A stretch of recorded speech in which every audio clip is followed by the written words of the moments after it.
हाय, मैं मिश्रा, सूरज मिश्रा मैं वो हूँ और आप लोगों का स्वागत है मेरे YouTube channel Mishra coaching centre पर।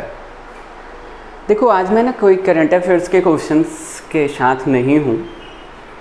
आज एक बहुत दिनों से मुझे मन कर रहा था कि आप लोगों के सामने एक टॉपिक है जो क्लियर करते हैं हम कि हमारा देश आखिर देश ही है या एक राष्ट्र बना है ना।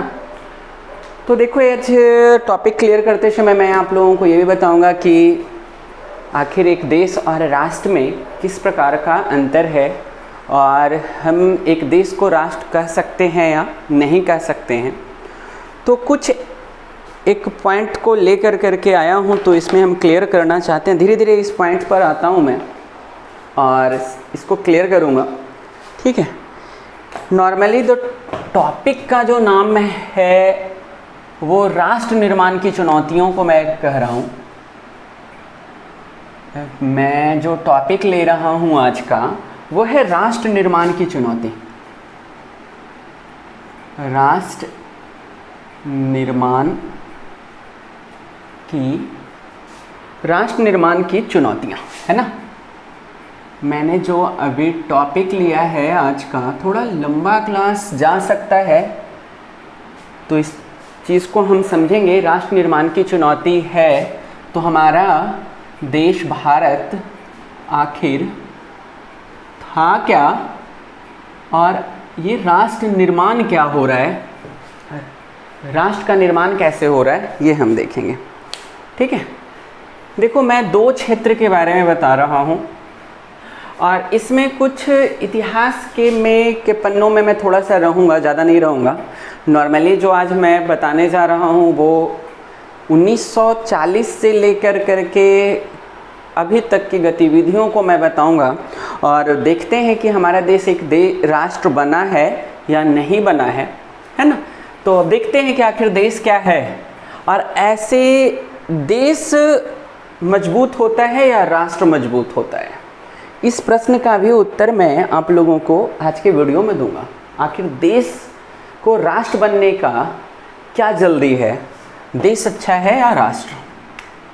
तो मैं एक दो जगह ले लेता हूँ, क्षेत्र ले लेता हूँ।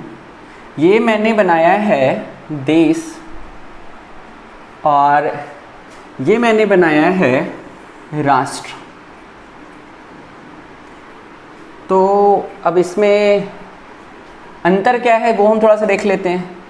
देश में भी सरकार होगी, लेकिन इस सरकार को चलाने वाला जो होता है ना, मोनार्की होता है, यानी राजतंत्र होगा। राजतंत्र है, मोनार्की होगा और राजा अपने उत्तराधिकारियों को हायर कर लेता था पहले ही कि मेरा उत्तराधिकारी ये होगा। जैसे अकबर के काल में मैं रीड कर रहा था या अशोक के काल को रीड करूँगा। मैं इतिहास में के पन्नों में अगर रहता हूँ तो इन लोगों का भी देखते हैं कि राजतंत्र भारत में था और भारत में ही नहीं, विश्व के अनेक देशों में भी राजतंत्र था। लेकिन भारत जो है एक देश से बदल रहा था आज़ादी के बाद और जो भी नेता थे उनका विचार था कि हमारा देश जो है वो देश न होकर के राष्ट्र रहे, तो ये ज़्यादा सही है। तो हम समझते हैं कि देश में जो शासन की प्रक्रिया है वो राजतंत्रात्मक तरीके से होता है। तो देश के पास आखिर क्या है और राष्ट्र के पास क्या होता है वो मैं समझा रहा हूँ। देश के पास क्षेत्र भी है, प्रजा भी है और शासन भी है। क्षेत्र भी है, प्रजा भी है और शासन भी है। लेकिन एक चीज़ की कमी हो जाती है और वही एक चीज़ जो है देश को राष्ट्र बनाने का काम करता है। जब उसमें मिल जाता है तो यहाँ भी सरकार होती है, लेकिन यहाँ की सरकार जो है ना, ये तो राजतंत्र है, उत्तराधिकारी को ही राजा बनेगा। हमने अगर एंशिएंट हिस्ट्री में भी देखा है या मिडेवल हिस्ट्री में भी देखते हैं तो मुस्लिमों का शासन जब देखते हैं तो कोई आया, राजा बना, कोई उत्तराधिकारी बना, समाप्त हो गया। यहाँ तक कि मैं एक बहुत ही प्रसिद्ध राजतंत्र की भी बात करूँ, मुगल डायनेस्टी की भी बात करूँ, तो उसमें भी एक बहुत सक्सेस राजा हैं जो काफ़ी सफल और प्रसिद्धि पाया है, आखिर उसने भी क्या ऐसा गलती कर दिया था कि उस क्षेत्र पर जो है दूसरे का शासन आ गया, और उस क्षेत्र पर शासन आना जो है हम कह सकते हैं कि अंग्रेज़ों का शासन आ गया। और उस अंग्रेज़ों के शासन से हम जो है वो 1947 में आज़ाद हुए हैं। तो वो क्या था जो अकबर के काल में नहीं था, और भारत का जब निर्माण हो रहा है तो अब उसके काल की क्या कमी थी उसको पूरा करना है। तो देखो क्षेत्र भी है, इसमें भी क्षेत्र है, इसमें भी प्रजा है, और इसमें भी शासन होगा। तो कहता है कि यहाँ जो शासन होगा ना वो प्रजा के द्वारा चयन किया जाएगा, अर्थात प्रजातंत्र होगा, और जिसे हम लोग डेमोक्रेसी कहेंगे और लोकतंत्र कहेंगे। अब देखते हैं, क्वेश्चन है कि इतिहास में हम सिर्फ अपने देश को ही नहीं, विश्व के अनेक देशों को भी देखते हैं, तो किसी भी देश में हमें लोकतंत्र का तो परिभाषा नहीं मिलता है। लोकतंत्र का परिभाषा अमेरिका के स्वतंत्रता संग्राम के बाद देखने को मिलता है। तो उससे पहले विश्व के जितने भी देश थे ना, उसमें राजतंत्र ही है। और आज का समय ऐसा है कि विश्व के सभी देश लोकतंत्र का सरकार बनाना चाहता है, क्योंकि वह वहाँ की जनता जो है वह सरकार का चयन करती है। कुछ बच्चों के दिमाग में एक प्रश्न सा उठ रहा होगा कि भाई प्रजा अगर चयन कर लेती है अपने सरकार को चलाने के लिए तो कौन सा ऐसा बड़ा सा बात कर लेगा, शासन ही तो करना है।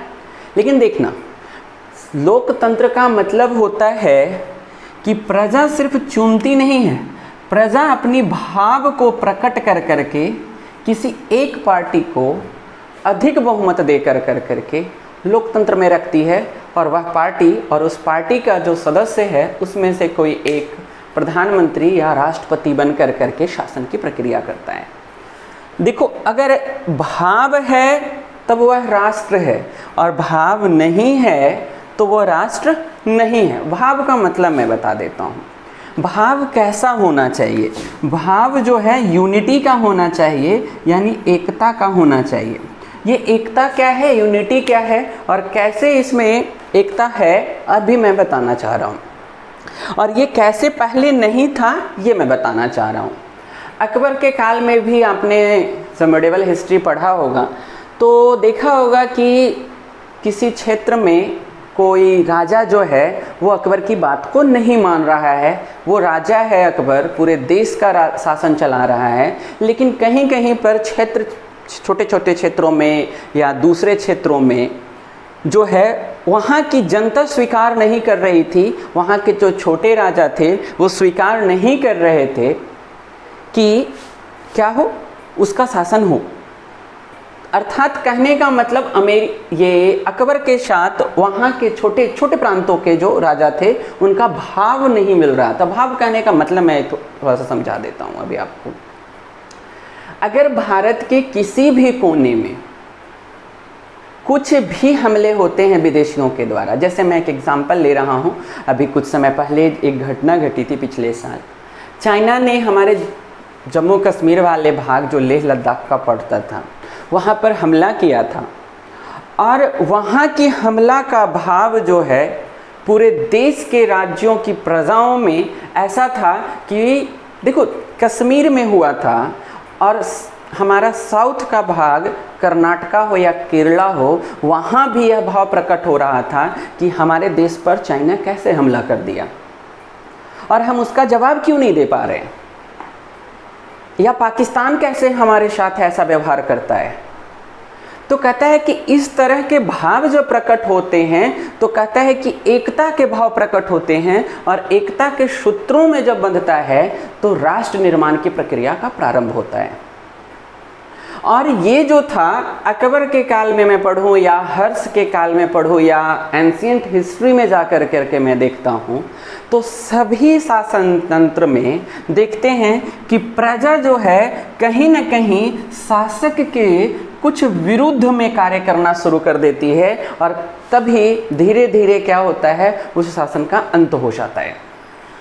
तो हमारे देश में भी जब आज़ादी मिल रही थी तो उस समय एक देश नहीं बल्कि राष्ट्र निर्माण की चुनौतियों को, हम इस आज के पॉइंट पे हूँ कि राष्ट्र निर्माण की चुनौती, तो एक राष्ट्र बनाने की प्रक्रिया को आगे बढ़ाने का प्रयास किया जा रहा था कि अगर देश की अखंडता पर कहीं पर भी कुछ भी हो तो प्रश्न सिर्फ उस क्षेत्र का नहीं, पूरे देश की जनता में ऐसी भावनाएं उत्पन्न हो कि वह तो मेरा देश पर कैसे आक्रमण कर दिया, या वह क्षेत्र जो है वो किस प्रकार से प्रभावित होता है, तो हम ऐसे कैसे रह सकते हैं। जैसे एक प्राकृतिक आपदा आया था सुनामी, यह प्रभावित किया था हमारे दक्षिण भारत को, लेकिन पूरे देश की जनता का एकजुट हो जाना, एक भाव प्रकट करना, एक राष्ट्र का निर्माण करना था।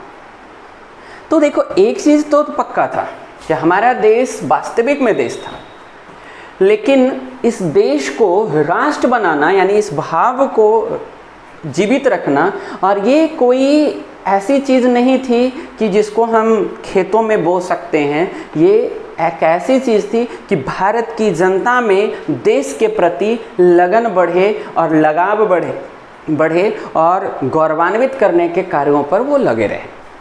देखो, इन चीज़ों को मैंने अभी समझाया है कि सरकार तो यहाँ भी है, तो यहाँ तो राजतंत्र है, मोनार्की है, और एक गतिविधि सी उठ रही थी जो एक लोकतंत्र का परिभाषा जो है वो हमारे देश में भी देखने को मिल रहा था।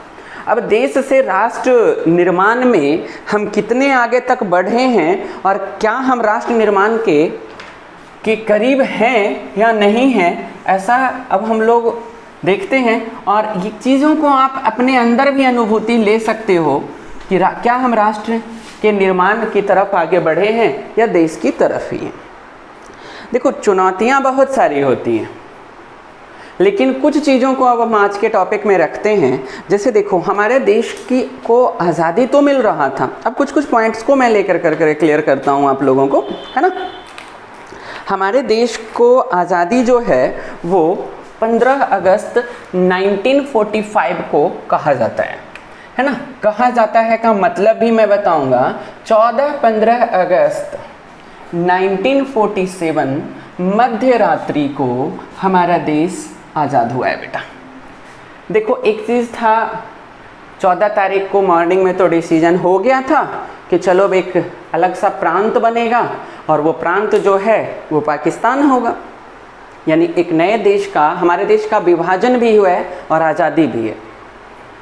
आज़ादी जो लगभग पिछले 200 वर्षों से हम भारतीयों की चाहत थी कि हमें आज़ादी मिल जाए ब्रिटिशियन शासन से, अंग्रेज़ों के शासन से, वो जब मिली तो हमें बहुत ज़्यादा खुशी था, लेकिन कहीं ना कहीं विभाजन का दंश भी हम लोगों को महसूस सा हो गया था। तो हम बाद में बताएंगे 14 अगस्त 1947 को अपनी आज़ादी के जो है वो पाकिस्तान मना रहा था, और दिल्ली में बातें चल रही थी तो बताया जा रहा था कि कुछ ज्योतिषी लोग जो थे उन्होंने कहा कि 15 अगस्त को अगर भारत को आज़ादी दे दी जाती है तो ये थोड़ा सा सही नहीं होगा। वो उनकी गणनाएं थी, गणना था उनका कुछ, जिस आधार पर उन्होंने ये चीज़ें बोली थी।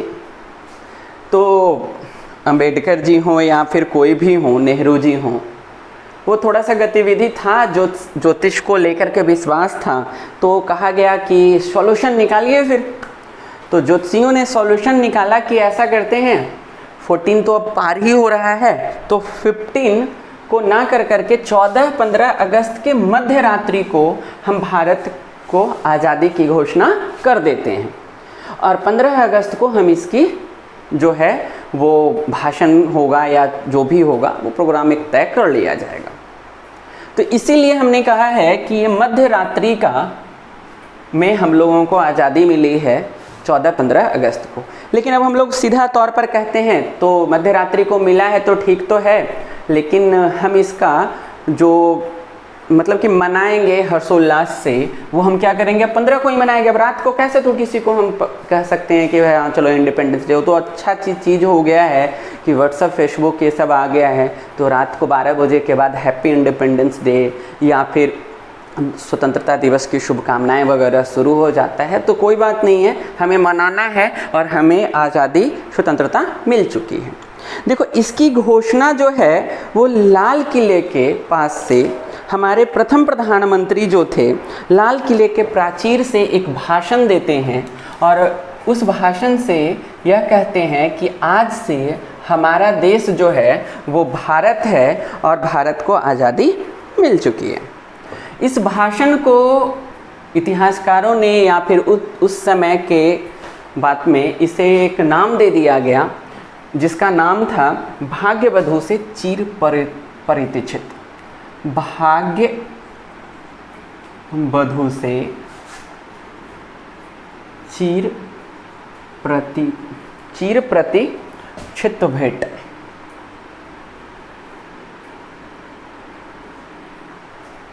और इसी को हम लोग कहेंगे इंग्लिश में ट्रस्ट विद डेस्टिनी, यानी कि जिस चीज़ की कामना थी बहुत दिनों से उस चीज़ को लेकर करके इस समय इन्होंने हमारे प्रधानमंत्री जी ने एक संविधान सभा का विशेष सत्र बुला करके 15 अगस्त को एक घोषणा करते हुए लाल किला के प्राचीर से 15 अगस्त को ये एक भाषण दिए थे और इस भाषण को एक अलग सा नाम दे करके जाना गया। अब देखो इस क्षण की तो इंतज़ार था ही भारतीयों को, भारत तो आज़ाद हो गया था। लेकिन एक चीज़ मैं बता देता हूँ, भारत की जनता को ये चीज़ें रेडियो पर सुनाई जब पड़ा कि भारत जो है वो स्वतंत्र हो गया है, लोगों को स्वतंत्रता का मतलब ही पता नहीं था कि स्वतंत्रता का मतलब क्या है, कैसी स्वतंत्रता मिल गई है। क्या शर्मा जी मिश्रा जी के घर में जा करके रात को 12 बजे खाना बनवाएं और खाएं, ऐसी स्वतंत्रता मिल गई है। स्वतंत्रता का मीन पता नहीं था, अर्थात कहने का मतलब हमारे देश की जनता इतनी शिक्षित नहीं थी कि स्वतंत्रता का अर्थ समझ रही थी। आप इतना तक भी अंदाज़ा लगा सकते हो कि ठीक है, नेहरू जी तो काफ़ी चर्चित थे, तो नेहरू जी जिंदाबाद का नारा या महात्मा गांधी जिंदाबाद, वंदे मातरम जैसे नारे लग रहे थे। लेकिन साथ में हमारे देश की जनता ने माउंटबेटन की जय हो का भी नारा लगाना शुरू कर दिया था। यानी कुछ पता नहीं था, लेकिन आज़ादी का लुत्फ़ उठाने में कोई पीछे नहीं था। तो कहता है कि इन सारे चीज़ों को समझना भी था कि इस जनता को यह भी समझाना था कि हम देश नहीं अब राष्ट्र हैं और राष्ट्र निर्माण की बातें थी, अर्थात भावनाओं को समझना है। अकबर के काल जैसा नहीं हमें रहना है, अब हमें अशोक के काल जैसा नहीं रहना है, हमें हर्ष के काल जैसा नहीं रहना है।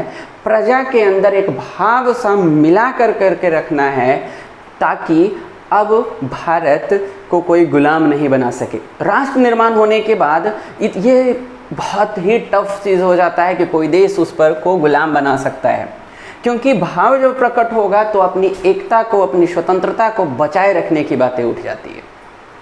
देखो इन्हीं चीज़ों में अब हम थोड़ा सा आगे देख रहे थे, विभाजन जो भी है, अंग्रेज जो शासन कर रहा था, जिस क्षेत्र पर शासन कर रहा था, तो पूरे देश पर शासन नहीं था, कुछ कुछ क्षेत्रों में शासन कर रहा था। जहाँ डायरेक्टली शासन कर रहा था, यानी कोई अंग्रेज अधिकारी ही शासन कर रहे थे, उस क्षेत्र को प्रांत कहा जा रहा था। और जिस क्षेत्र पर किसी राजवाड़े के हिसाब से शासन की प्रक्रिया चलाई जा रही थी, उसे राजवाड़ा कहा जाता था। इससे तो क्लियर हो रहा होगा आप लोगों को। अब हम एक चीज़ और बता देते हैं, थोड़ा सा इसमें हम आप लोगों को क्लियर करते चल रहे हैं, तो थोड़ा सा एक टॉपिक और क्लियर करेंगे। हमारा जो देश था, इसे अंग्रेज जो है वो इंडिया कहा करते थे, है ना। हमारे देश को अंग्रेज जो हैं वो इंडिया कहा करते थे। तो 1947 इसे अब डिवीज़न एक्ट कह दो या भारत का आज़ादी का एक्ट कह दो, कुछ भी कह दो, तो माउंटबेटन योजना के अनुसार उस समय हमारे देश में जो अंतिम वायसराय थे उनका नाम था माउंटबेटन। तो उनकी योजना के अनुसार माउंटबेटन था नाम उनका, अंतिम वायसराय थे, क्योंकि इसके बाद तो हमें आज़ादी मिल गई। तो ये जो इंडिया है इसका विभाजन तय हुआ था, क्योंकि 1940 में मुस्लिम लीग के द्वारा भारत के क्षेत्र में से कुछ भागों की मांग की गई थी, कुछ क्षेत्र की मांग की गई थी, और उस क्षेत्र का नाम पाकिस्तान कहा जा रहा था। और पाकिस्तान जो है एक मुस्लिम प्रधान राष्ट्र के रूप में बनना चाहता था, ऐसा जिन्ना का कुछ सोच था। अभी हम 47 पे थोड़ा सा देर में ही पहुंच रहे हैं। तो माउंटबेटन योजना ने ये तय कर रहा था कि इंडिया जो है वो क्या बनेगा, 2 राष्ट्र के रूप में इसका विभाजन होगा। और ये द्विराष्ट्र सिद्धांत को देखो, ठीक है, द्विराष्ट्र सिद्धांत कहते हैं। द्विराष्ट्र सिद्धांत के आधार पर भारत को आज़ादी मिली है। द्विराष्ट्र सिद्धांत कहने का मतलब माउंटबेटन योजना के अनुसार ये साफ साफ कह दिया गया था कि भारत, इंडिया का विभाजन हो करके ही ये आज़ादी मिल रही है। तो माउंटबेटन योजना में जो था वो कहा गया था, स्टेटमेंट कुछ ऐसे थे कि जो राष्ट्र भारत में, देखो, मुस्लिम प्रधान राष्ट्र जो बनेगा, यानी मुस्लिम प्रधान देशी बनेगा, राष्ट्र कहाँ से बनेगा, लेकिन लिखा हुआ है चीज़ कि मुस्लिम प्रधान जो राष्ट्र बनेगा वो पाकिस्तान कहलाएगा, ठीक है। और जो बाकी के क्षेत्र होगा उसे हिंदुस्तान या भारत के नाम से जानेंगे, ठीक है। ये एक चीज़ें जानते हैं। द्विराष्ट्र सिद्धांत आई थिंक समझ में आ गया होगा। ये मुस्लिम प्रधान जो राष्ट्र बनेगा उसे क्या कहा जाएगा, पाकिस्तान। और कहता है कि हिंदुस्तान जो है ये कोई हिंदुओं का नहीं होगा, क्योंकि बाकियों का भी होगा, यहाँ हिंदू मुस्लिम दोनों हो सकते हैं। वो जो क्षेत्र बच जाएगा, यानी पाकिस्तान के बंटवारे के बाद जो क्षेत्र बच जाएगा उस क्षेत्र का नाम हिंदुस्तान या भारत कहा गया, ठीक है। यहाँ तक आप लोगों को समझ में आ रहा होगा द्विराष्ट्र सिद्धांत क्या है। देखो, एक चीज़ तो पक्का है, भारत का बंटवारा हो गया, फैसला होने लग गया, लेकिन माउंटबेटन जो भी प्रक्रियाओं को देख रहे थे उस प्रक्रिया से कहीं भी भारत का कोई भी ऐसा क्षेत्र नहीं दिख रहा था कि मुस्लिम आबादी ज़्यादा हो और उसे काट कर करके एक नया राष्ट्र बना दिया जाए और हिंदू की संख्या उसमें अल्पसंख्यक जैसा हो, ऐसा भी क्षेत्र नहीं दिख रहा था। तो तय किया गया कि इंडिया का, माउंटबेटन योजना के अनुसार से तय किया गया कि इंडिया का जो विभाजन है वो जो हम करेंगे वो भारत को 2 नहीं 3 तरीके से करेंगे। समझा दे रहा हूँ मैं कैसे। ये इंडिया का मैंने टॉप बनाया है, ठीक है। एक इधर का राष्ट्र बनेगा और ये इंडिया का मैं बना रहा हूँ, और एक इधर का राष्ट्र होगा, ये पश्चिमी पाकिस्तान। अब समझा रहा हूँ थोड़ा सा। पाकिस्तान नाम के 2 क्षेत्र बनेंगे, क्योंकि पंजाब का भी क्षेत्र जो है वो कुछ मुस्लिम प्रधान था, तो उधर के क्षेत्रों को बांट करके दिया गया, और इधर भी कुछ दिया गया क्षेत्र को जो बंगाल का क्षेत्र पड़ रहा था, और ये बाद में इसका नाम क्या पड़ गया है, बांग्लादेश पड़ गया है। लेकिन हम द्विराष्ट्र सिद्धांतों को देखें तो पाकिस्तान नाम के 2 राष्ट्र बन रहे थे। एक बन रहा था पूर्वी पाकिस्तान और एक बन रहा था पश्चिमी पाकिस्तान, जिससे यह कह करके बताया जा रहा था कि द्विराष्ट्र सिद्धांत में पश्चिमी उत्तर पाकिस्तान का नाम दिया गया। पाकिस्तान 2 बन रहे थे लेकिन नाम दिया जा रहा था पश्चिमी उत्तर पाकिस्तान। अब एक चीज़ ध्यान देना, पाकिस्तान भारत के 2 क्षेत्रों को, पंजाब में बहुलता थी मुस्लिमों की और बंगाल में देखा जा रहा था, तो 2 तरफ कर दिया गया। लेकिन हम ये नहीं कह सकते हैं कि अन्य क्षेत्रों में मुस्लिम नहीं थे भारत में। तो इन क्षेत्रों को मुस्लिमों से ऐसे भी विचार लिए जा रहे थे और कहा जा रहा था विभाजन के समय में कि वो क्षेत्र अगर वो लोग अगर भारत में रहना चाहते हैं तो भारत में रहें और अगर पाकिस्तान में जाना चाहते हैं तो पाकिस्तान में चले जाएं। नेहरू जी का एक स्टेटमेंट था कि भारत में रहने वाले अल्पसंख्यक वर्ग, चाहे वो मुस्लिम हो या कोई भी हो, उनके साथ हम समानता का व्यवहार रखेंगे और उन्हें हम कभी भी ऐसा महसूस नहीं होने देंगे कि वे राष्ट्र के अंग नहीं हैं। उन्हें भी नागरिकता दी जाएगी और उनके साथ भी वैसा ही व्यवहार किया जाएगा जैसा कि बहुसंख्यक लोगों के साथ किया जाएगा। ये नेहरू जी का स्टेटमेंट था। वहीं जिन्ना जी का स्टेटमेंट था कि जो लोग गैर मुस्लिम होकर के पाकिस्तान के क्षेत्र में आते हैं उन्हें भी हम जो हैं उनको उसी तरीके की नागरिकता और मान्यताएं देंगे और अपने मंदिरों में पूजा करने या मंदिर बनाने की उनको पूर्ण स्वतंत्रता रहेगी। वो उन पर किसी भी प्रकार का कोई दबाव नहीं डाला जाएगा।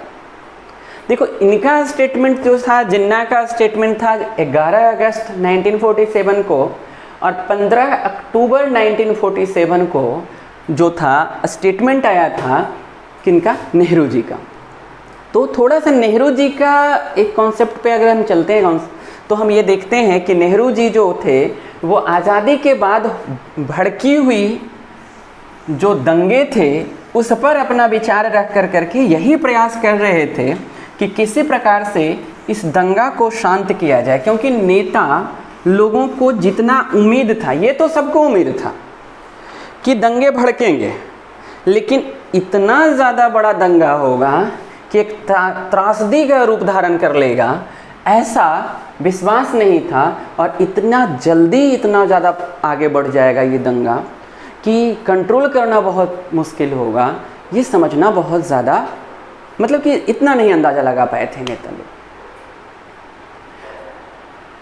एंड देयर आफ्टर 15 अक्टूबर को नेहरू जी का यह स्टेटमेंट आना, तो कहीं ना कहीं समानता की बातों को प्रकट करना, तब लोगों में एक चीज़ समझ में आ रहा था कि इससे नुकसान ही है, इससे दिक्कत बहुत ज़्यादा है, तो हमें नेहरू जी की बातों को समझना है। लेकिन हम इससे भी थोड़ा सा पहले चलते हैं। 15 अगस्त को जब आज़ादी हमें मिल गई 1947 में, तो कोई बॉर्डर या तार सा या बाड़ा लगा करके नहीं किया गया कि इस क्षेत्र के बाद, जैसे मैं एक ये आपका क्षेत्र बना रहा हूँ, ये क्षेत्र मैं जो ले रहा हूँ, राजस्थान का क्षेत्र या गुजरात का क्षेत्र जो है, इस तरफ के क्षेत्र जो हैं वो पाकिस्तान कहलाएगा। तो ऐसा राजस्थान के क्षेत्र लग रहा था, पंजाब का क्षेत्र था, बॉर्डर लग रहे थे। तो ये मैं जो बना रहा हूँ ना, ऐसे तय नहीं किया गया था, कोई बाउंड्री नहीं बना दी गई थी।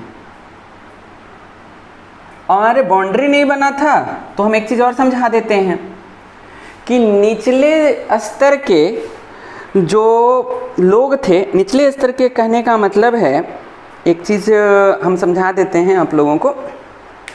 निचले स्तर के जो प्रशासनिक हलके थे उनको माउंटबेटन के अनुसार यह अधिकार दे दिया गया था कि सीमाओं का निर्धारण किया जाए, निचले स्तर के प्रशासनिक हलकों को।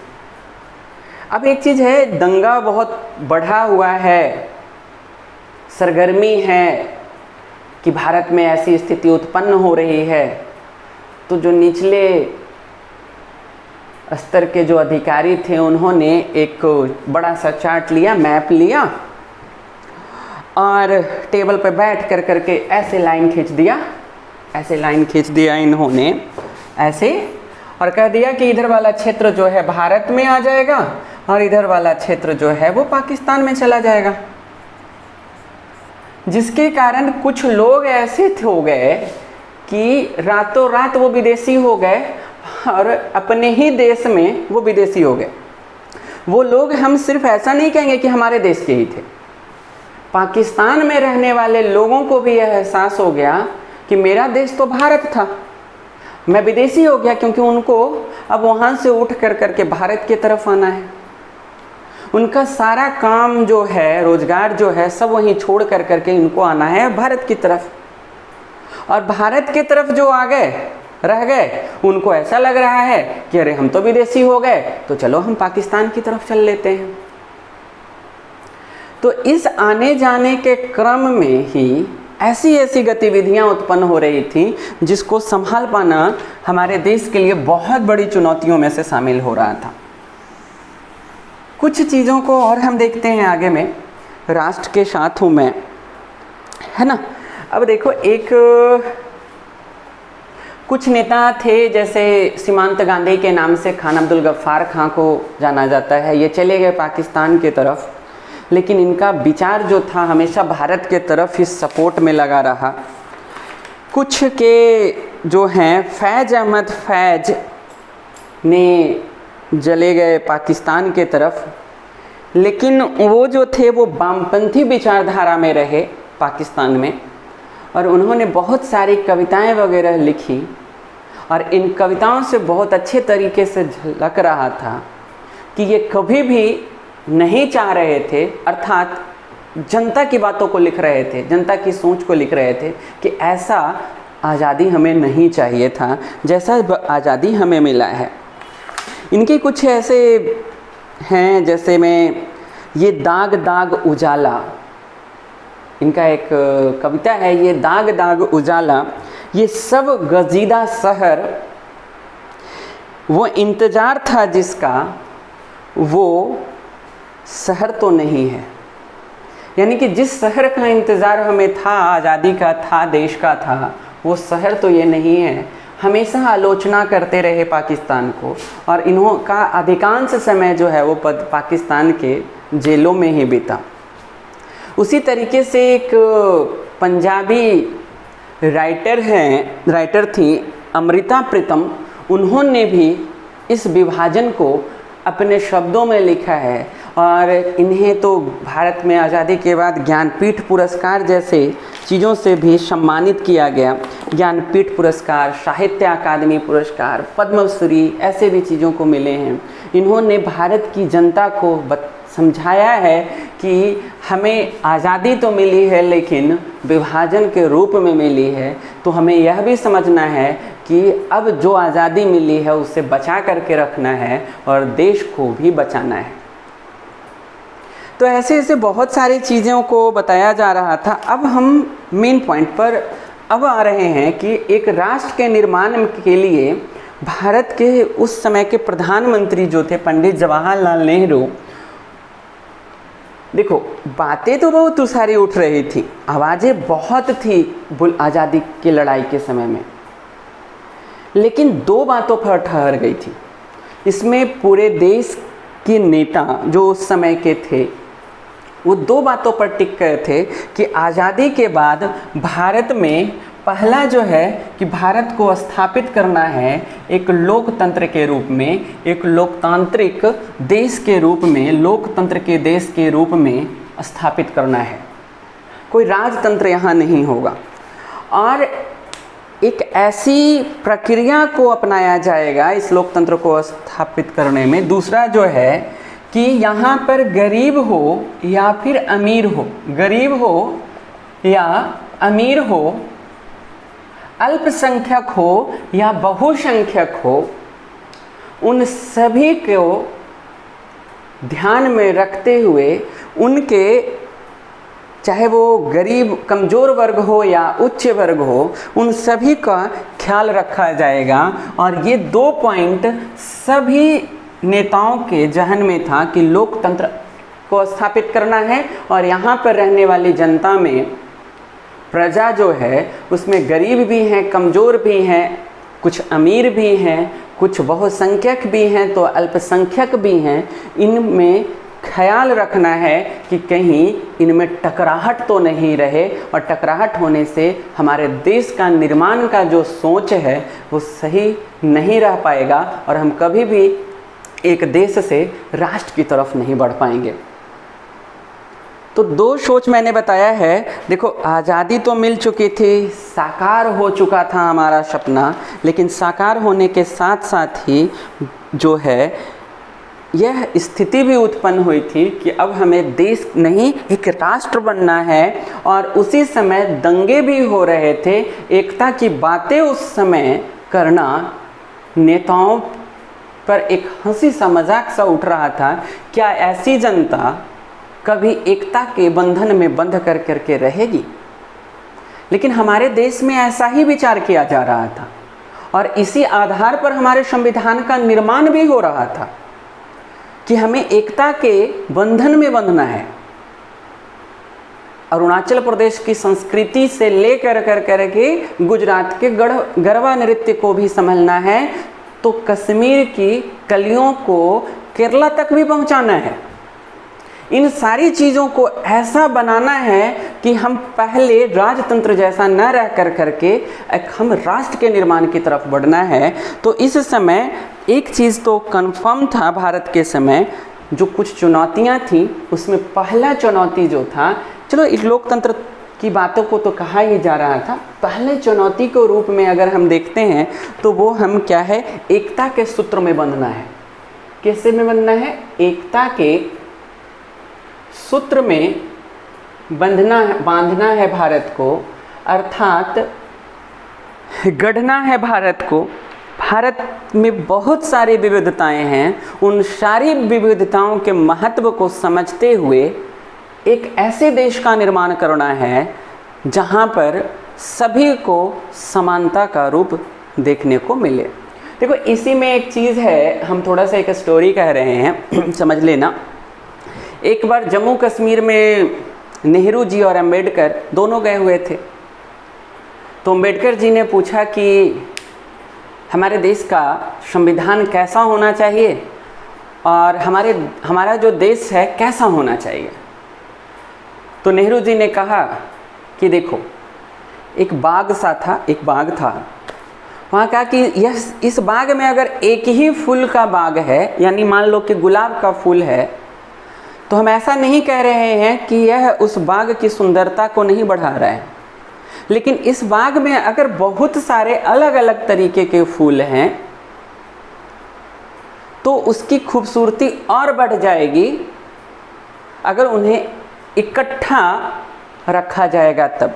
जैसे अगर मैं गुलाब का ही, लाल गुलाब का या कुछ भी कर लेता हूँ, एक ही फूल का एक गुलदस्ता बनाता हूँ और एक गुलदस्ता मैं बनाता हूँ जिसमें बहुत सारे फूल हों, ट्यूलिप हो, गुलाब हो, रजनीगंधा हो, बहुत सारे हों, सारी अलग अलग हैं, तो हमें वो वाला गुलदस्ता ज़्यादा पसंद पड़ेगा जिसमें सभी तरीके के फूल हैं।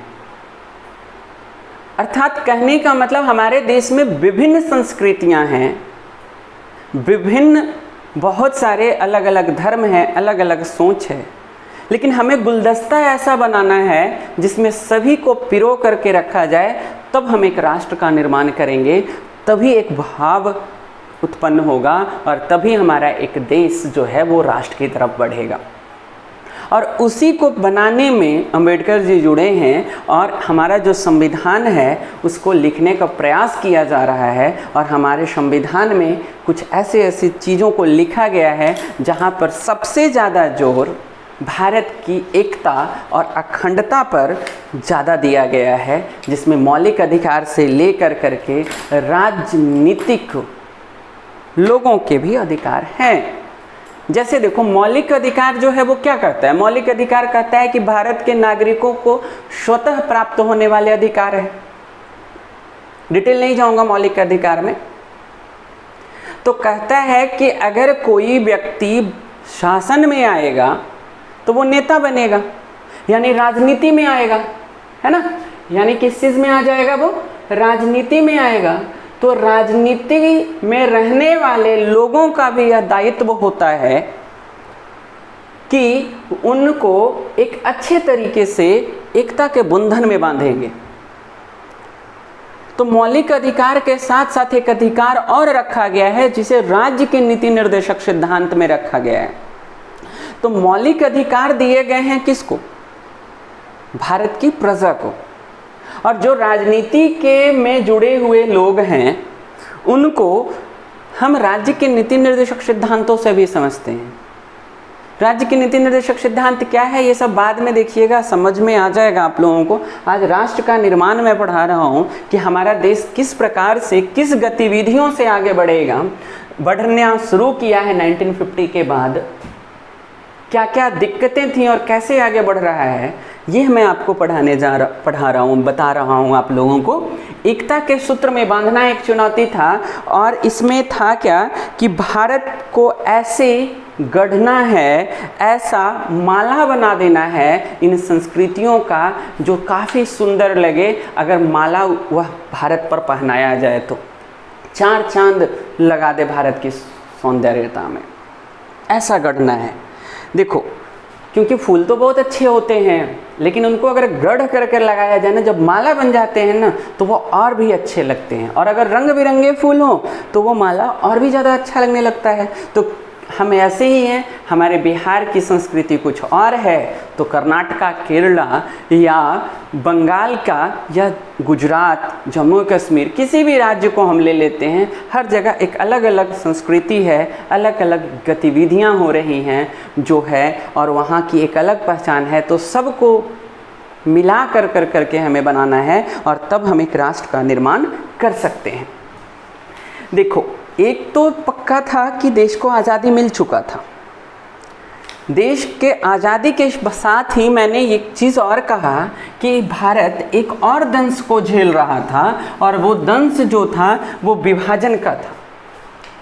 अगर ये कुछ समझ बूझ करके विभाजन का एक एजेंडा तैयार करके होता तो कुछ और चीज़ें होती, लेकिन ये आकस्मिक घटना थी, अनियोजित थी और त्रासदी का रूप धारण कर ली थी।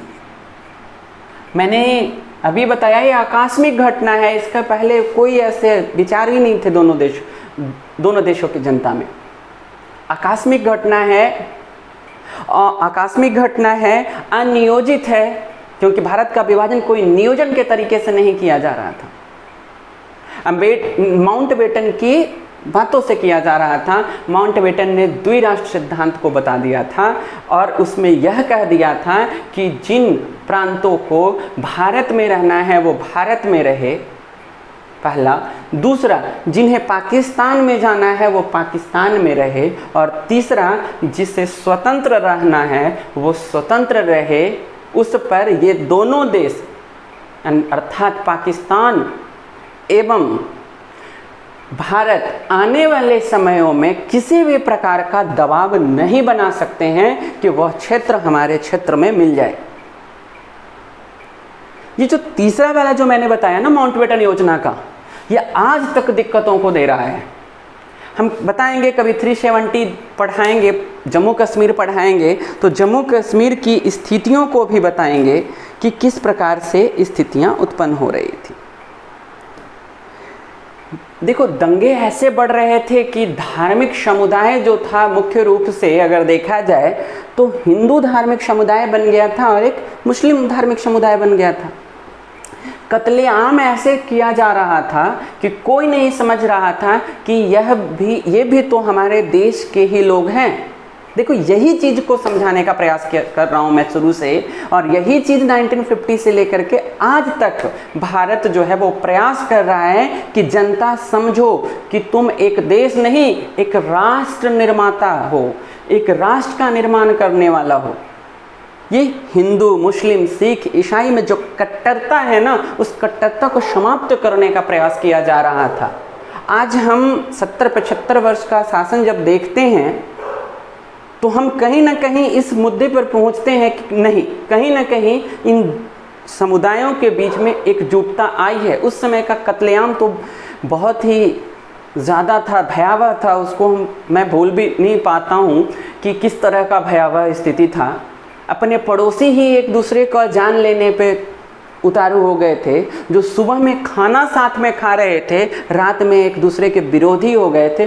तो हम कैसे कह सकते हैं कि वह एक देश के नागरिक, उनको हम एक देश का नागरिक कहेंगे? भाव नहीं था उनमें, उनको राष्ट्र का भाव रहता ना तो ऐसे काम को नहीं करते। राष्ट्र का भाव यही सिखा रहा था। देखो, ज़्यादातर जिन क्षेत्रों में हिंदुओं की आबादी थी वहाँ पर दिक्कतें मुसलमानों को हो रही थी, और जहाँ पर मुसलमानों की स्थिति संख्या ज़्यादा थी वहाँ पर हिंदुओं के साथ व्यवहार हो रहा था, कत्लेआम हो रहा था। कोई एक नहीं था। मुख्यतः इस दंगे को हिंदू मुस्लिम दंगा भी कहा जाता है, और इस दंगे की तुलना अगर हम करते हैं तो विश्व के किसी भी देश में इस तरह के त्रासदी को नहीं देखा गया है, जहाँ की जनता एक धार्मिक मुद्दे पर आकर करके इस तरीके से विभाजित हो जाएगी, और विभाजित होने के बाद एक दूसरे के जान को खा जाने, जान को ले लेने, मार देने की बातों तक भी उतारू हो जाएंगे।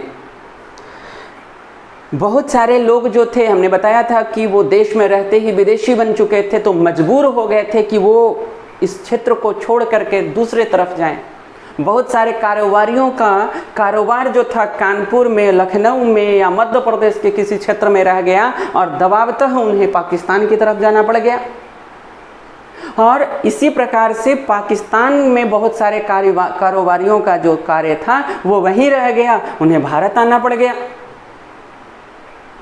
तो ये जो दंश था ना, ये कोई छोटा सा चीज़ नहीं था।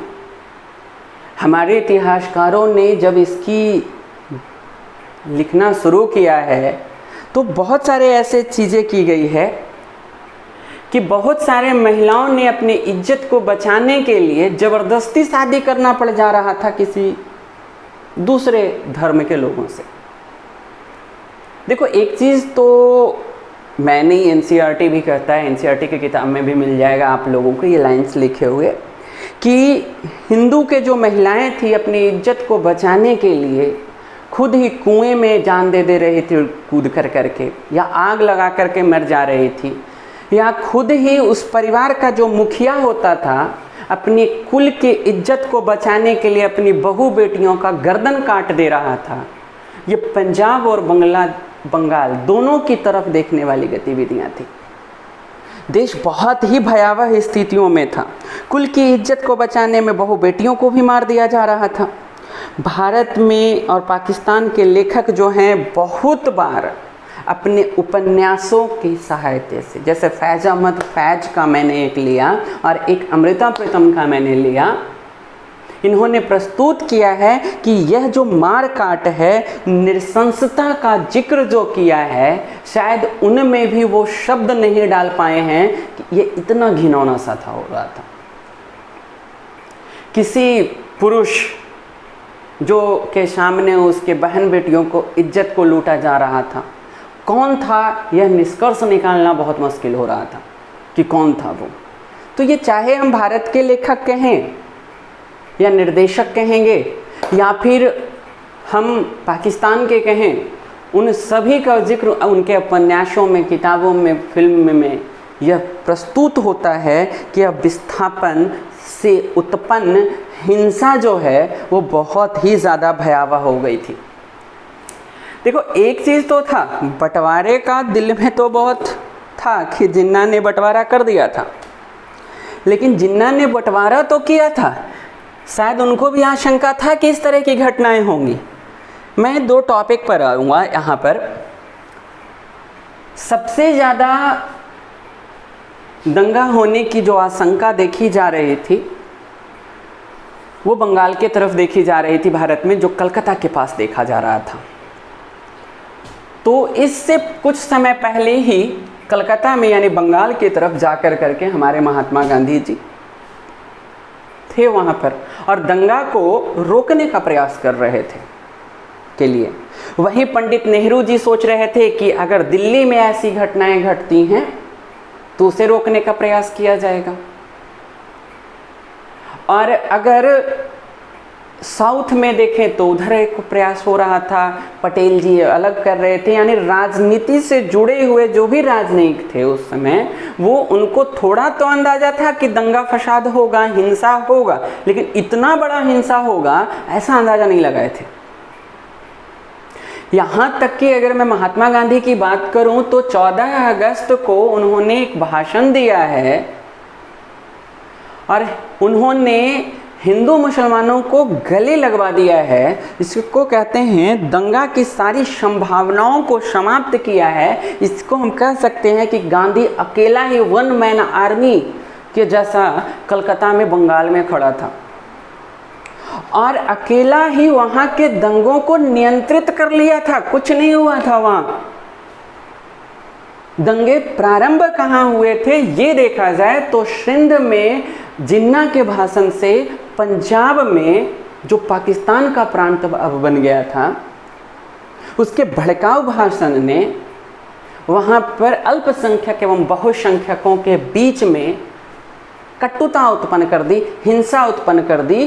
तो वहाँ के बहुसंख्यक लोगों ने अल्पसंख्यक लोगों के साथ हिंसा किया और ये बात जो है जंगल में लगी हुई आग की तरह भारत तक पहुँची, भारत के पंजाबी प्रांत में पहुँची और ये भारत के पूरे क्षेत्र में, चाहे हम भारत का पश्चिमी क्षेत्र कहें या दक्षिणी क्षेत्र कहें या दिल्ली जो राजधानी थी वहाँ कहें, सभी तरफ अपने आग में समेट ली और सभी तरफ यही देखा जा रहा था कि दंगा फसाद हो रहे थे। ये बहुत ही बड़ा भयावह घटना था। गांधी जी का तो टिप्पणी था 14 अगस्त को कि हम आज़ाद तो हो रहे हैं, एक बहुत पुरानी हमारी अभिलाषा जो है वो पूर्ण हो रही है, इस क्षण का हम लुत्फ उठाएंगे, लेकिन साथ में हम विभाजन का दर्द भी सह रहे हैं। तो ये अच्छी चीज़ें नहीं हैं और एक वन मैन आर्मी की तरह बंगाल में वो दंगा को रोक दिए थे।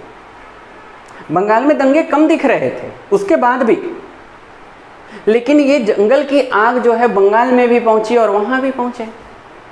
सारे राजनयिक नेता जो थे एक तरीके से धरे के धरे रह गए और दंगा ने, हिंसा ने पूरी तरीके से अपना काम कर दिया। लाखों लोग जो थे, करोड़ों भी कह दूं तो मैं गलत नहीं हूँ इसमें, लाखों करोड़ों लोग इसमें मरे, अपने बहन बेटियों के आबरू को छिनता दिखा और बेघर होते हुए दिखे। लेकिन एक अब देश का निर्माण हो रखा है, पाकिस्तान है और भारत है। पाकिस्तान नाम का देश तो बन गया, लेकिन वहाँ पर वित्तीय संकट रहे। वित्तीय संकट में मैं एक चीज़ बता देता हूँ, बंटवारा कुछ ऐसा हो रहा था कि टेबल, कुर्सी, बिस्तर सब चीज़ का बंटवारा हो रहा था। सरकारी रेलवे के कर्मचारी जो बंटवारे के साथ साथ इधर से उधर जा रहे थे, इस भयावह स्थिति को बताते हुए उनके भी आंखों में आंसू आ रहे थे। सरकारी लोगों के समक्ष ये प्रश्न उठ करके आ रहे थे। वित्तीय दिक्कतों को ऐसा नहीं था कि भारत के पास बहुत बड़ी सी चीज़ छोड़ करके जा रहा था ब्रिटेन, लेकिन उस स्थिति में भी नेहरू ने के विचारधारा ने उस पाकिस्तान को मदद पहुंचाई, क्योंकि वह एक पाकिस्तान कोई मतलब कि ऐसा राष्ट्र नहीं था कि जिससे हम जलन का भाव रखें। वहाँ की जनता भी हमारे ही देश की जनता थी, तो ऐसा विचार रख करके भारत के नेहरू ने उनकी मदद की और वित्तीय संकट में उनको मदद पहुँचाई। देखो ये सारी चीज़ें जो थी, सारी गतिविधियां जो थी वो उठ रही थी। हिंदू राष्ट्र बनने के लिए हिंदुओं का लंबंद करने की कोशिश में लगा हुआ था। मुस्लिम लीग के मुसलमानों ने राष्ट्र मांग करने का एतबार अग्रणी था। देखो एक चीज़ है, भारत में 12% लोग उस समय भी मुस्लिम थे और नेहरू का स्टेटमेंट था कि चाहते हुए भी यहाँ के जो अल्पसंख्यक हैं, मुस्लिम हैं, वो यहाँ से नहीं जा सकते हैं। उनका ऐसा स्टेटमेंट था कि वो चाहते हुए भी, नेहरू का था ऐसा, कि एक बुनियादी तथ्य पर थे, वो एक उंगली उठा रहे थे, उंगली नहीं उठाते हुए कहा उन्होंने कि गैर मुस्लिमों को अपमान और भय के चाहे जितने भी घूंट पीने पड़े, गैर मुस्लिमों को यानी कि हिंदुओं को, क्योंकि 12% तो मुस्लिम थे हमारे देश में और 1% में सब ले लीजिएगा आप, बाकी के धर्म के लोग भी। बाकी जो है, हम अगर 85% कह दें कि हिंदू थे तो उनकी ही बात एक तरीके से कही गई थी, लेकिन ऐसा नहीं कहा गया था। उन्होंने गैर मुस्लिमों को लिखा था कि चाहे हमें कितने भी घूंट पीने पड़ जाएं, है ना, जितने भी घूंट पीने पड़ जाएं अपमान के और भय के, अल्पसंख्यकों के साथ हम अपनी सभ्यता और शालीनता का क्या देंगे, साथ पेश रहेंगे और लोकतांत्रिक शासन व्यवस्था को कायम करने में हम राष्ट्र को यानी देश को मदद करेंगे और आने वाले राजनीतिक पार्टियों को भी मदद करेंगे ताकि हम एक देश से राष्ट्र की तरफ आगे बढ़ जाएं। ठीक है, और राष्ट्र की तरफ अगर हमारा देश एक राष्ट्र बन जाता है तो ऑब्वियसली है कि हमें कोई भी देश जो है अब गुलाम बनाने का सोच भी नहीं सकता है। ये कुछ चीज़ें थी जो आज के क्लास में, आज के टॉपिक में मैं रखा हूँ। देश का बंटवारा हो चुका है, देश के बंटवारा के साथ साथ ही हमारे देश की सीमाएं कितनी हैं अब यह निर्धारित करने की प्रक्रियाएं चल रही हैं। भारत के अंदर ही राजवाड़े और प्रांत जो हैं वो 563 हैं। अब उनको समेटने की भी प्रक्रिया चलना प्रारंभ हुआ है कि वो प्रांत भारत के हैं या पाकिस्तान के हैं या आखिर क्या हो रहा है। तो भारत के उस समय में दूसरी चुनौती जो थी, जो एक मैंने बताया था एकता के सूत्र में बंधना है, और दूसरा जो मैं कह रहा हूँ वो ये है कि प्रांतों को इकट्ठा करना अर्थात भारत की भूमि का निर्धारण करना। और ये कार्य जो है उस समय के गृह मंत्री सरदार वल्लभ भाई पटेल को सौंपा था। देखो, गृह मंत्री यानी देश के अंदर के बारे में बहुत अच्छी जानकारी रखने वाला, और प्रधानमंत्री जो देश के अंदर की भी जानकारी अच्छा रखे और विदेशों के साथ भी अच्छे संबंध की जानकारी रखे, तब वह एक सही प्रधानमंत्री कहा जाता है। उस समय विदेश मंत्री का भी पद नेहरू जी के पास था, और ये विश्व व्याप्त है कि नेहरू जी से अच्छा विश्व में कोई विदेश नीति को समझ ही नहीं पाया है।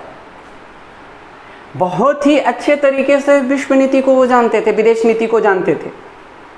उनके जो है हम गतिविधियों को हम आगे भी बताऊंगा मैं कि कैसे मैं भी कह रहा हूँ कि उनके विदेश नीति बहुत अच्छे थे। तो विदेश प्रधानमंत्री और विदेश नीति का बागडोर जो था वो संभाला था पंडित नेहरू ने। और दूसरा मैं जो कह रहा हूँ कि भारत को समेटना है और सीमाओं का निर्धारण कर देना है कि ये जो क्षेत्र हैं ये भारत के अंदर हैं, और ये हमारे कॉन्स्टिट्यूशन से लिखने से पहले और यहाँ तक कि आज़ादी से पहले से ये कार्य शुरू हो चुके थे पटेल जी का। तो ये कार्य जो शुरू हुआ था ये बहुत बड़ी सी चीज़ थी समेटना, वो हम किसी और टॉपिक में पढ़ा दूंगा पटेल का क्या कार्य था। तो पटेल जब सबको समेट रहे थे ना, तो 3 प्रश्न और उठ करके आ गया कि राजवाड़ों को आखिर कैसे मिलाया जाए, क्योंकि दबाव तो हम डाल ही नहीं सकते थे माउंटबेटन योजना के अनुसार। लेकिन 3 क्षेत्र मुख्यतः भारत में 563 में से 3 ऐसे निकल करके आए जो दबाव बनाना शुरू कर दिए थे पटेल जी पर। और पटेल जी ये समझ रहे थे कि ये 3 क्षेत्र को अगर भारत से बाहर किया जाए या स्वतंत्र रखा जाए तो आने वाले समय में सरदर्दी जरूर बनेगा। एक क्षेत्र है हमारे साउथ का हैदराबाद, दूसरा मैं बता रहा हूँ जूनागढ़ है जो आपका पश्चिम में है हमारे देश का भी, तीसरा जो है वो जम्मू कश्मीर है, और चौथा एक और ले लेता हूँ मणिपुर को। यानी चारों तरफ भारत के चारों तरफ उत्तर पूर्व पश्चिम दक्षिण जब भी हैं ये 4 ऐसे निकल करके आए जो पटेल के लिए भी सरदर्दी बन चुके थे। मैं अगले वीडियो में डालूंगा क्योंकि ये वीडियो बहुत लंबा हो जाएगा कि इस सरदर्दी को कौन सा टैबलेट खा करके पटेल जी ने इसका सॉल्यूशन किया, ये सरदर्दी को कैसे निपटाया, जिसमें से हम एक हैदराबाद को हम पढ़ेंगे दक्षिण में, तो दूसरा पश्चिम का जूनागढ़ भी पढ़ेंगे, और एक पूर्व का हम पढ़ेंगे मणिपुर को, और एक हम पढ़ेंगे जम्मू कश्मीर को। जम्मू कश्मीर के मुद्दे को पटेल ने प्रयास किया था कि इसको भी निपटा करके ही जाऊं, लेकिन थोड़ा सा पेंच फंस गया था उसमें। विदेश नीतियाँ थोड़ी सी गड़बड़ हो गई थी, जिसके कारण ये पेंच फंसा। लेकिन इसका भी एक तरीके से सॉल्यूशन 90% मैं कहूँगा, अभी भी ये 100% नहीं है, क्योंकि जब तक POK पाक अधिकृत कश्मीर भारत का अंग नहीं ना हो जाता है, या जिस पे चाइना ने कब्जा कर लिया है गलवान घाटी पर, वो जब तक भारत का नहीं हो जाए ना, मैं तो ना कहने वाला या कोई भी भारतीय नहीं कहने वाला है कि अभी कश्मीर का मुद्दा जो है शांत हो गया है। लेकिन हैदराबाद को पटेल ने शांत कर दिया था, ये हम अगले वीडियो में डालूंगा। और दूसरा मैं बताऊंगा आप लोगों को किसके बारे में, मणिपुर के बारे में जो पूरब का क्षेत्र पड़ता है। और तीसरा बताऊंगा जूनागढ़ और जम्मू कश्मीर पर एक अलग से वीडियो बना करके बताऊंगा पूरा जम्मू कश्मीर का इतिहास। लेकिन कुछ छोटी चीज़ों को मैं बता दूंगा इसमें भी। नेक्स्ट वीडियो में हम मिलते हैं कि इन राजवाड़ों के साथ पटेल जी ने क्या किया और विदेश के साथ भारत का संबंध 1950 के बाद नेहरू जी के किस विचारधारा पर रहा है, और नेहरू जी से बेहतर विदेश नीतियों में आखिर किसी और को क्यों नहीं समझा गया। हम इन चीज़ों के साथ नेक्स्ट वीडियो में मिलते हैं। इसके भी कंप्लीट करूँगा मैं कुछ वीडियोस को देते हुए, ठीक है। आप लोगों का थोड़ा सपोर्ट रहे, थोड़ा सब्सक्राइब करवा दो किसी और से, और देखो वॉच करो, मैं ऐसे वीडियोस डालता रहूँगा। Okay, thanks.